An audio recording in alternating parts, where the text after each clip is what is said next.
ناظرین، next episode کے حوالے سے آپ کو بتاتے چلیں، مائرہ کی دادی مائرہ سے لڑائی کرتی ہے کہ آپ نے سلمان کے ساتھ اچھا نہیں کیا، وہ تو خاموشی کے ساتھ گھر واپس چلا گیا ہے۔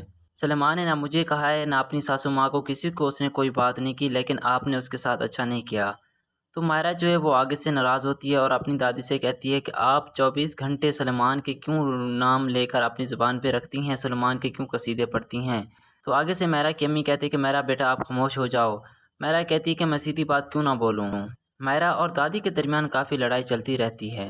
مائرہ کی دادی جو ہے مائرہ سے کہتی ہیں کہ آپ جھوٹی اور دھوکے باز ہیں۔ تو مائرہ اتنے میں اور بہت زیادہ غصے میں ہو جاتی ہے، وہ کہتی ہے کہ پابندیاں وہ لگاتا ہے جہاں وہ نہیں کرتا، شک میرے اوپر وہ کرتا ہے، اور اتنی ساری برائیاں کرنے کے باوجود ان کی زبان پہ سلمان کی تسبیح کیوں رکھ۔ مائرہ حد سے زیادہ ان کے ساتھ غصہ کرتی ہے، تو اور اتنے میں یہ سلمان جو یہ بھی پیچھے سے خاموشی کے ساتھ آ جاتا ہے اور ساری باتیں سن لیتا ہے۔ تو پھر سب گھر والوں کے سامنے جو ہے سلمان یہ اپنی محبت کا ڈرامہ رچاتا ہے اور سب کو یہ احساس دلانا چاہتا ہے کہ میں مائرہ کے ساتھ بہت زیادہ پیار کرتا ہوں۔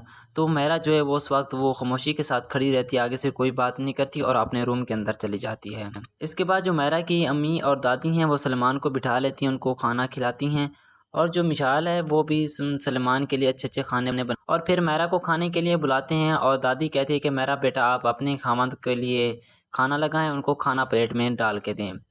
تو یہاں پہ سلمان جو ہے وہ کہتا ہے کہ دادی سے آپ مائرہ کو میرے ساتھ بھیجیں، مائرہ میرے ساتھ جائے گی، ہم گاڑی میں جائیں گے اور باہر جا کر آئس کریم ہم کھاتے ہیں۔